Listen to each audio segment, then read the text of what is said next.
തിരൂരിലെ മണ്ണിടിച്ചിലിൽ അർജുനായുള്ള തെരച്ചിൽ തുടരുന്നു. ഗംഗാവാലി പുഴയിൽ സ്കൂബ ഡൈവേഴ്സ് തെരച്ചിൽ തുടങ്ങി. നദിയിൽ മൺകൂനയുള്ള സ്ഥലത്താണ് പരിശോധന നടത്തുന്നത്. സൈന്യത്തിൻ്റെ നേതൃത്വത്തിൽ കരയിലും നദിയിലും ആധുനിക മെറ്റൽ ഡിറ്റക്ടർ ഉപയോഗിച്ചും പരിശോധന നടത്തും. അതേസമയം തെരച്ചിലിനായി മുഖത്ത് നിന്ന് 30 അംഗ റെസ്ക്യൂ ടീം ഷിരൂരിലേക്ക് പുറപ്പെട്ടു. മണ്ണിടിച്ചിൽ ഉണ്ടായ സ്ഥലത്തെ സാറ്റലൈറ്റ് ദൃശ്യങ്ങൾ ഇന്ന് ജില്ലാ ഭരണകൂടത്തിന് കൈമാറും. വിവരങ്ങളുമായി ഷിരൂരിൽ നിന്നും ശ്രീജിത്തും അർജുൻ്റെ വീട്ടിൽ നിന്ന് അരുൺ ആലത്തൂരും ചേരുന്നു. ശ്രീജിത്തിലേക്ക് പോവുകയാണ്. ശ്രീജിത്ത്, തിരച്ചിൽ ഊർജിതമായി തുടരുന്നുണ്ട്. ആ മൺകൂനയ്ക്കകത്ത് അർജുൻ ഉണ്ട് എന്ന ഒരു ധാരണയിൽ ആയിരുന്നു തിരച്ചിൽ സംഘം, ജില്ലാ ഭരണകൂടം. പക്ഷേ ആ പ്രതീക്ഷ പൂർണ്ണമായും അസ്തമിച്ചു എന്ന് ഈ ഘട്ടത്തിൽ പറയാൻ പറ്റുമോ? മാത്രമല്ല, ഗംഗാവാലി പുഴയിൽ ഇപ്പോൾ സ്കൂബ സംഘം തെരച്ചിൽ നടത്തുന്നു, നാവികസേന തെരച്ചിൽ നടത്തുന്നു. എന്ത് പ്രതീക്ഷയാണ് ഈ തെരച്ചിലിൽ ഏർപ്പെട്ടിരിക്കുന്നവ പങ്കുവയ്ക്കുന്നത്?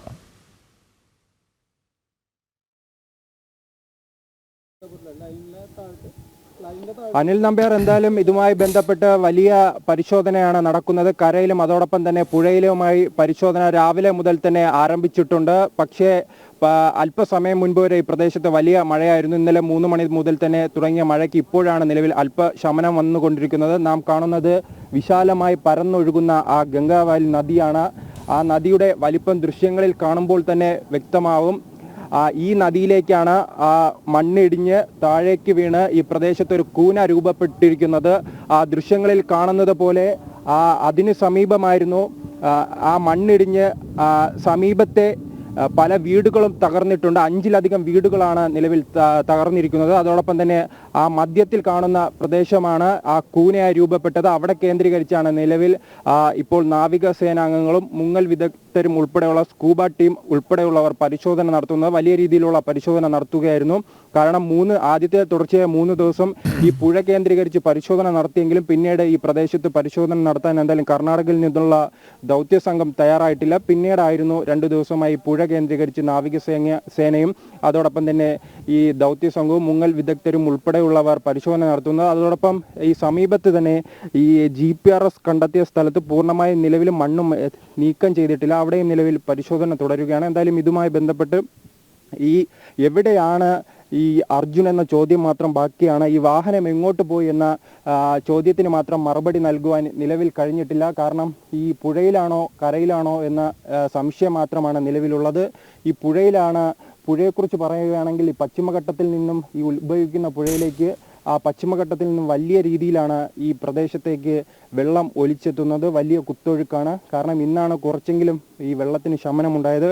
കാരണം നാം നിൽക്കുന്ന പ്രദേശത്തേക്ക് വരെ ഇന്നലെ ഈ മഴ സമയത്ത് വെള്ളം ഒഴുകുന്ന ഒരു സാഹചര്യമുണ്ടായി. അത്രയ്ക്ക് ഒരു ഭയാനകരമായ ഒരു പുഴയാണ്. അതോടൊപ്പം തന്നെ ഈ മണ്ണിടിച്ചിലിൻ്റെ പശ്ചാത്തലത്തിൽ തന്നെയായിരുന്നു ഈ മണ്ണ് ഈ പുഴയിലേക്ക് വീഴുന്നു. അതിനുശേഷമായിരുന്നു സമീപത്ത് തിര പോലെ രൂപപ്പെടുന്ന ഈ വെള്ളം ഒലിച്ചെത്തി വീടുകളിലും 5ലധികം വീടുകൾ നിലവിൽ തകർന്നിട്ടുണ്ട്. അവരെല്ലാം നിലവിൽ സമീപത്തെ ദുരിതാശ്വാസ ക്യാമ്പിലാണ് ഉള്ളത്. അതിനാൽ തന്നെ വലിയ തിരച്ചിലും അതോടൊപ്പം തന്നെ വലിയ ദൗത്യമാണ് നിലവിൽ ഈ സേനയ്ക്ക് മുന്നിലുള്ളതും. അതോടൊപ്പം തന്നെ രഞ്ജിത്തിൻ്റെ നേതൃത്വത്തിലുള്ള ദൗത്യ സംഘത്തിനുമുള്ളത്. രഞ്ജിത്ത് ഇന്ന് രാവിലെ തന്നെ ഇത്തരത്തിൽ ഈ പ്രവർത്തനവുമായി മുന്നോട്ട് പോയിട്ടുണ്ട്. പക്ഷേ അദ്ദേഹം ഇപ്പോഴും ആ മണ്ണ് കിടക്കുന്ന പ്രദേശം കേന്ദ്രീകരിച്ചാണ് തിരച്ചിൽ നടത്തിക്കൊണ്ടിരിക്കുന്നത്. അതോടൊപ്പം തന്നെ അല്പസമയം മുമ്പ് ഇന്നായിരുന്നു ഈ കളക്ടറിൻ്റെ നേതൃത്വത്തിൽ ഈ പ്രദേശത്തെ ഉപഗ്രഹ ചിത്രങ്ങൾ ISROയോട് ആവശ്യപ്പെട്ടിട്ടുണ്ട്. കാരണം ഈ 10 മിനിറ്റ് മുൻപ് ആ പ്രദേശം എങ്ങനെയായിരുന്നു, അവിടെ എത്ര വാഹനങ്ങൾ ഉണ്ടായിരുന്നു, അതിനെക്കുറിച്ച് വ്യക്തമായ ധാരണ നൽകുവാൻ ഈ ചിത്രങ്ങൾക്ക് കഴിയുമെന്നാണ് പറയുന്നത്. അതിൻ്റെ അടിസ്ഥാനത്തിലാണ് ഇപ്പോൾ ജില്ലാ ഭരണകൂടം ഇത്തരത്തിലൊരു നടപടിയുമായി രംഗത്തെത്തിയിരിക്കുന്നത്. പക്ഷേ ഇത് ഏറെ വൈകിയാണ് ഇത്തരത്തിലൊരു നടപടിയിലേക്ക് ഇവർ എത്തിയിരിക്കുന്നത്. ചിലപ്പോൾ തുടക്കം മുതൽ തന്നെ ആവശ്യപ്പെട്ടിരുന്നെങ്കിൽ ആ ചിത്രങ്ങൾ നൽകാൻ അവർ തയ്യാറാകുമായിരുന്നു. പക്ഷേ ഈ പലരും പറയുന്നത് കർണാടക ഇതുമായി ബന്ധപ്പെട്ട് പല അവസരങ്ങളിലും ഇത്തരത്തിലുള്ള ഈ പ്രവർത്തനങ്ങളിൽ ഏർപ്പെട്ടിട്ടില്ല. വലിയ ദുരന്തങ്ങൾ ഈ നാട്ടിൽ അങ്ങനെ ഉണ്ടായാൽ അത് അവർ ശ്രീജിത്ത്, ഇന്നലെ സ്ഥലം സന്ദർശിച്ച കർണാടക മുഖ്യമന്ത്രി പറഞ്ഞത് ഈ തെരച്ചിലിൽ യാതൊരു തരത്തിലുള്ള വീഴ്ചയും സംഭവിച്ചിട്ടില്ല, ദൗത്യ സംഘത്തിൻ്റെ ഭാഗത്ത് യാതൊരു വീഴ്ചയും സംഭവിച്ചിട്ടില്ല എന്ന നിലപാടാണ് ഇന്നലെ സിദ്ധരാമയ്യ അദ്ദേഹം വ്യക്തമാക്കിയത്? മാധ്യമങ്ങളോട് അദ്ദേഹം അത് തുറന്ന് പറയുകയും ചെയ്തു.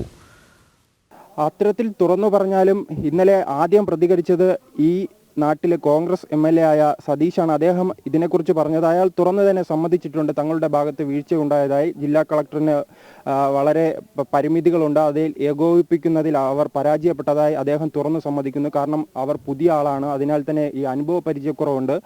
അതുകൊണ്ടാണ് ഇത്തരത്തിലൊരു ഏകോപനത്തിൽ വീഴ്ചയുണ്ടായതായി അദ്ദേഹം തുറന്ന് സമ്മതിക്കുമ്പോഴും ഈ മുഖ്യമന്ത്രി പറയുന്നത് വലിയ രീതിയിലുള്ള പ്രവർത്തനമായിരുന്നു ഇവിടെ ഉണ്ടായതെന്നാണ്. പക്ഷേ തുടക്കത്തിൽ നാം ഇവിടെ എത്തുമ്പോഴറിയാവുന്നതാണ് ആകെ 2 ലോറിയും അതോടൊപ്പം തന്നെ 2 JCBയുമായിരുന്നു ഇവിടെ ഈ കർണാടകയിലെ തന്നെ ഏറ്റവും വലിയ മണ്ണിടിച്ചിൽ ഉണ്ടായ സ്ഥലത്ത് പരിശോധന നടത്തുന്നത്. പക്ഷേ ഇന്നലെയായിരുന്നു സൈനികർ വരുന്നതിന് മുമ്പായിരുന്നു ഇത്തരത്തിൽ വലിയ സന്നാഹങ്ങളുമായി എത്തി ദൗത്യസംഘം ഇത്തരത്തിലുള്ള പരിശോധന നടത്തി. ഇന്നലെ 10ലധികം ലോറികളും JCBകളും ഉൾപ്പെടെ വലിയ സംഘം പരിശോധന നടത്തി. അതിനാൽ തന്നെയാണ് ആ ഭാഗത്തെ പൂർണ്ണമായി അല്ലെങ്കിലും ഒരു 80% മണ്ണ് മാറ്റാൻ നിലവിൽ കഴിഞ്ഞിരിക്കുന്നത്. അതോടൊപ്പം തന്നെ പക്ഷേ കർണാടക സർക്കാർ പറയുന്നത് ആ ഭാഗത്തെ മണ്ണ് പൂർണ്ണമായി മാറ്റാൻ കഴിഞ്ഞു, ഇനി അല്പ പ്രദേശം കൂടെ ബാക്കിയുള്ളൂ, അത് കഴിഞ്ഞാൽ എന്തായാലും ലോറി കണ്ടെത്താൻ അവിടെ നിന്ന് കഴിഞ്ഞിട്ടില്ലെന്നാണ് പറയുന്നത്. പക്ഷേ ഇത് സ്ഥിരീകരിക്കാൻ എന്തായാലും രഞ്ജിത്ത് തയ്യാറായിട്ടില്ല. അദ്ദേഹം ഇപ്പോഴും ആ മേഖലയിൽ പരിശോധന തുടരുകയാണ്. സൈനികരും അദ്ദേഹത്തിന് സഹായമായി അവിടെയുണ്ട്.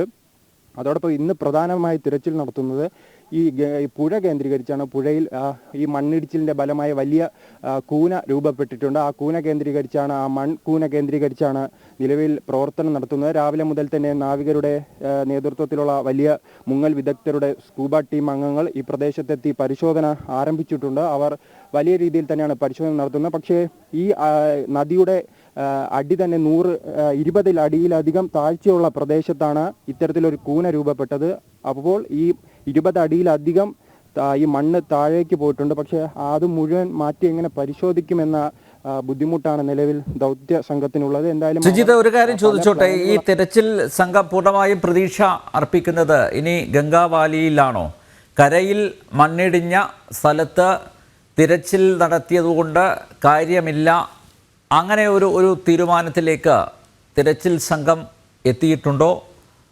അത്തരത്തിലൊരു തീരുമാനത്തിലേക്ക് നിലവിൽ എത്തിച്ചേർന്നിട്ടില്ല. കാരണം ആ പ്രദേശത്ത് നിലവിൽ മണ്ണ് മാറ്റുന്ന നടപടികളിലേക്ക് ദൗത്യസംഘം കടന്നിട്ടുണ്ട്. ആ പ്രദേശത്ത് പൂർണ്ണമായി തന്നെ മണ്ണ് മാറ്റാനുള്ള തീരുമാനം ഉണ്ടായിട്ടുണ്ട്. പക്ഷെ അത് സർക്കാരിന്റെ ഭാഗത്തു നിന്നാണ് ഇത്തരത്തിലൊരു വിലയിരുത്തൽ വന്നിരിക്കുന്നത്. ആ പ്രദേശത്ത് ഇത്തരത്തിൽ ലോറിയില്ല, അതിനാൽ തന്നെ അവിടെ ഇനി പരിശോധന നടത്തിയിട്ട് കാര്യമില്ലെന്ന് അവർ പറയുമ്പോഴും സൈനികരും അതോടൊപ്പം തന്നെ രഞ്ജിത്തിന്റെ നേതൃത്വത്തിലുള്ള ദൗത്യസംഘവും NDRF ഉൾപ്പെടെയുള്ളവർ ആ മണ്ണ് മാറ്റുന്ന പ്രവൃത്തി അവിടെ നടത്തുന്നുണ്ട്. പക്ഷേ മറുഭാഗത്താണ് നിലവിൽ ഇന്നലത്തേക്കാൾ കൂടുതൽ പരിശോധന ഇന്ന് ആരംഭിച്ചിരിക്കുന്നത്. കാരണം സ്കൂബ ഡൈവിംഗ് ടീം ഉൾപ്പെടെയുള്ളവർ അവിടെ എത്തി, മുങ്ങൽ വിദഗ്ധർ ഉൾപ്പെടെയുള്ളവർ അവിടെ എത്തി പരിശോധന നടത്തുന്നു. പക്ഷേ രഞ്ജിത്ത് ഇതിൽ പല സംശയങ്ങൾ ഉന്നയിക്കുന്നുണ്ട്. കാരണം ഇതൊരു ലോറിയാണ്, ആ ലോറിയിൽ ഈ തടിക്കഷ്ണങ്ങളുണ്ട്. അത്തരത്തിൽ ഈ വലിയ മണ്ണിടിച്ചിലിൽ ഈ കാണുന്ന നദിയിലേക്ക് ഇത്തരത്തിൽ ഈ ലോറി പോകുകയാണെങ്കിൽ അപ്പോൾ ഈ പ്രദേശത്തേക്ക് ഒഴുകിയെത്താനുള്ള ഈ തടിയുടെ കഷ്ണങ്ങൾ ഒഴുകിയെത്താനുള്ള സാധ്യതയുണ്ട്. ഈ പ്രദേശത്തെ നാട്ടുകാരോ അതോടൊപ്പം തന്നെ ഈ 2 ദിവസമായി പരിശോധന നടത്തിയ മുങ്ങൽ വിദഗ്ധരോ ഇത്തരത്തിൽ ഒരു തടി പോലും കണ്ടെത്താൻ കഴിഞ്ഞില്ല. കാരണം 10 കണക്കിന് 400ലധികം തടിക്കഷ്ണങ്ങൾ ആ ലോറിയിൽ ഉണ്ടെന്നാണ് അതിൻ്റെ ഉടമയായ മനാഫ് പറയുന്നത്.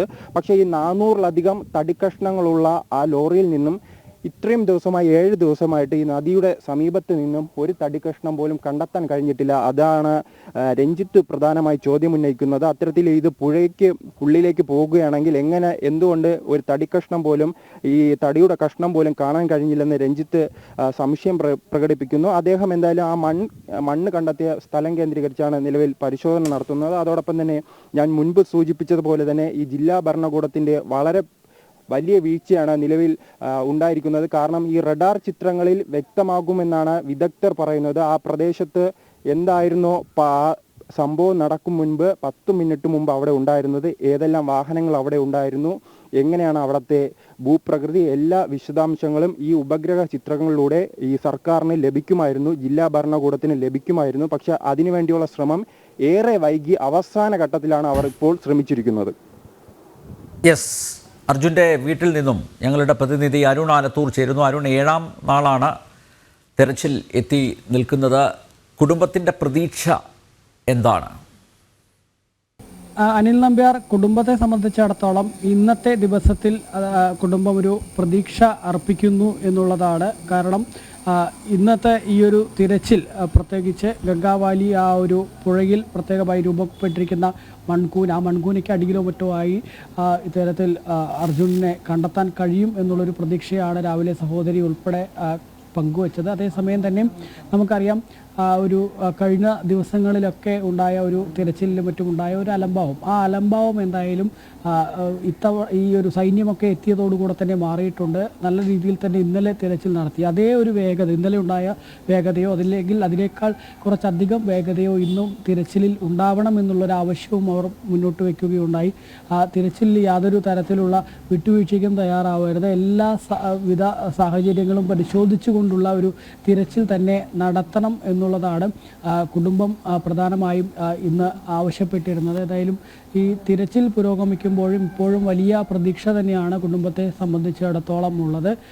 അർജുനെ എങ്ങനെയും കണ്ടെത്താൻ കഴിയും എന്നുള്ളൊരു പ്രതീക്ഷ കൈവിടാതെ ഇരിക്കുകയാണ് കുടുംബാംഗങ്ങൾ ഒക്കെ. ഇന്ന് രാവിലെ മാധ്യമങ്ങൾക്ക് മുൻപിൽ പ്രതികരിച്ചപ്പോഴും അത്തരത്തിൽ തന്നെയാണ് അവർ ആ ഒരു പ്രതീക്ഷ പങ്കുവച്ചത്. ഏതായാലും ഈ ഒരാഴ്ച പിന്നിടുമ്പോൾ, ഒരാഴ്ച കാലമാവുമ്പോഴും ഈ തിരച്ചിൽ ഇങ്ങനെ പുരോഗമിക്കുന്നു.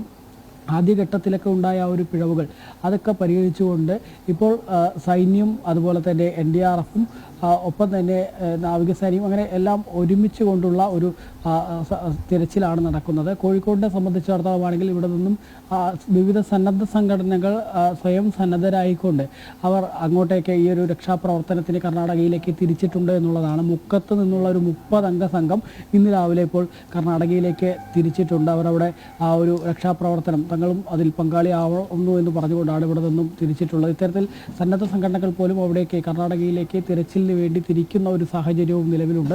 ഏതായാലും ആ ഒരു തിരച്ചിൽ ഇന്നത്തെ വളരെ നിർണായകമാണ്. കഴിഞ്ഞ ദിവസത്തെ ആ റോഡിലെ മണ്ണ് ഏകദേശം 98% മാറ്റിക്കഴിഞ്ഞു. എന്നിട്ടും അർജുനെ കണ്ടെത്താൻ കഴിഞ്ഞില്ല. ഇനിയിപ്പോൾ ആ ഒരു പുഴയിൽ പ്രത്യേകമായി രൂപം കൊണ്ടിരിക്കുന്ന മൺകൂനിയും അതിന് സമീപത്തുള്ള ആ ഒരു പുഴ ഭാഗത്തൊക്കെ കേന്ദ്രീകരിച്ചാണ് ഇനിയിപ്പോൾ തിരച്ചിൽ പുരോഗമിക്കുന്നത് എന്നാണ് മനസ്സിലാക്കുന്നത്. ആ ഒരു സാഹചര്യത്തിൽ അവിടെ നിന്നും അർജുനെ കണ്ടെത്താൻ കഴിയുമെന്നൊരു പ്രതീക്ഷയാണ്. മാത്രമല്ല അത്യാധുനിക സംവിധാനങ്ങൾ കൂടി ഇതിന് ഉപയോഗപ്പെടുത്തണമെന്നൊരു ആവശ്യവും കുടുംബത്തിനുണ്ട്. കാരണം കഴിഞ്ഞ ദിവസത്തേക്ക് നമുക്കറിയാം, കഴിഞ്ഞ ദിവസം ഈ ഒരു തിരച്ചിൽ നടത്തുന്ന വേളയിൽ ഈ ഉപയോഗിച്ചിരുന്ന റഡാർ സംവിധാനങ്ങളും മറ്റുമൊക്കെ പഴയ സംവിധാനങ്ങളാണ്. അത് കൂടുതൽ ആധുനികമായിട്ടുള്ള ഉപകരണങ്ങൾ ഈ തിരച്ചിലിന് വേണ്ടി ഉപയോഗിക്കണം എന്നുള്ളൊരാവശ്യം കുടുംബം ഇന്ന് രാവിലെ പങ്കുവയ്ക്കുകയുണ്ടായി. അത്തരത്തിലുള്ള അത്യാധുനിക ഉപകരണങ്ങൾ, പ്രത്യേകിച്ച് ഈ മെറ്റൽ ഡിറ്റക്ടർ ഉൾപ്പെടെ ഉപയോഗിച്ചുകൊണ്ടുള്ള തിരച്ചിലാണ് ഇനിയിപ്പോൾ പുരോഗമിക്കുന്നത് എന്നാണ് മനസ്സിലാക്കാൻ സാധിക്കുന്നത്. 12 അടി താഴ്ചയിൽ ഉൾപ്പെടെയുള്ള മെറ്റലുകളെയും മറ്റും ഡിറ്റക്ട് ചെയ്യാൻ കഴിയുന്ന തരത്തിലുള്ള യന്ത്ര സാമഗ്രികൾ ഇനിയിപ്പോൾ ഈ ഒരു തിരച്ചിലിന് വേണ്ടി പ്രത്യേകമായി ഉപയോഗിക്കുന്നുണ്ട് എന്നുള്ളതാണ്. അതുപോലെ കൂടുതൽ അത്തരത്തിലുള്ള അത്യാധുനിക സംവിധാനങ്ങൾ ഈ ഒരു തെരച്ചിലിൻ്റെ ഭാഗമായി ഉപയോഗിക്കുകയാണെങ്കിൽ അർജുനെ തീർച്ചയായും കണ്ടെത്താൻ കഴിയുമെന്നുള്ളൊരു ശുഭാപ്തി വിശ്വാസമായിരുന്നു കുടുംബം പങ്കുവച്ചത്. നിലവിലേതായാലും ഈ കുടുംബം ആരെയും വിമർശിക്കാനൊന്നും തയ്യാറില്ല. ആദ്യഘട്ടത്തിൽ ഒരുപാട് പിഴവുകളും മറ്റുമൊക്കെ കർണാടക സർക്കാരിൻ്റെ ഭാഗത്തു നിന്നൊക്കെ ഉണ്ടായെങ്കിൽ പോലും നിലവിൽ നടക്കുന്ന ആ ഒരു രക്ഷാപ്രവർത്തനം അതിൽ വലിയൊരു പ്രതീക്ഷ തന്നെയാണ് ഈ കുടുംബവും അതുപോലെ തന്നെ അർജുൻ്റെ നാടും വെച്ച് പുലർത്തുന്നത്. അനിൽ നമ്പ്യാർ.